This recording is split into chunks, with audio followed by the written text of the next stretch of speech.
kind enough to join us today. He's a Man Urgent Care CEO and emergency medical specialist, to give us a little bit of insight, perhaps. Yeah, Dr. Cardillo, we talked to you about so many different things, and because you're in an ER all the time, you've seen trauma as well as illness. And so in examining that hit on the field and the fact that this player then stood up and then went down, what are you able to tell from that little bit of video?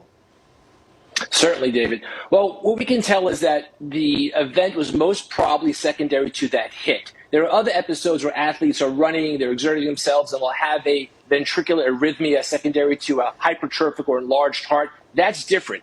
This was traumatic. And we see that hit happened in that upper chest area. And there are a couple of things that could happen under this scenario. The first we think about, obviously, is the spinal cord injury. It doesn't seem like that's what happened here. Because when you have a spinal cord injury that does injure acutely that cervical spine, you don't get back up. You're on the floor and you stay on the floor. He was able to get back up. That leads us to believe this was more of a cardiac injury.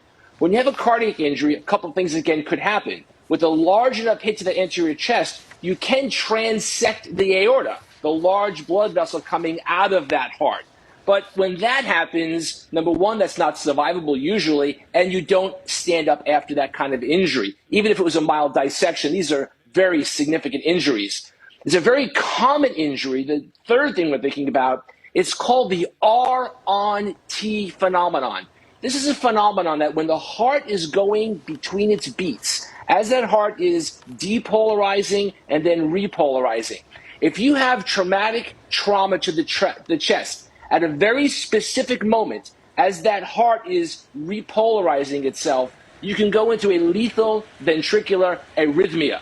And that's what it looks like it happened, because he was able to stand up, and at that point, his heart started what we call fibrillating. That's that cardiac arrest. That's when he collapsed back down, and they would have recognized at that point no pulse. If it had been a cervical injury, you wouldn't expect him to have lost his pulse that soon. Same thing with a transection of the aorta. You may still have a pulse for a very brief moment. At this time, he had no pulse when he hit the ground. That's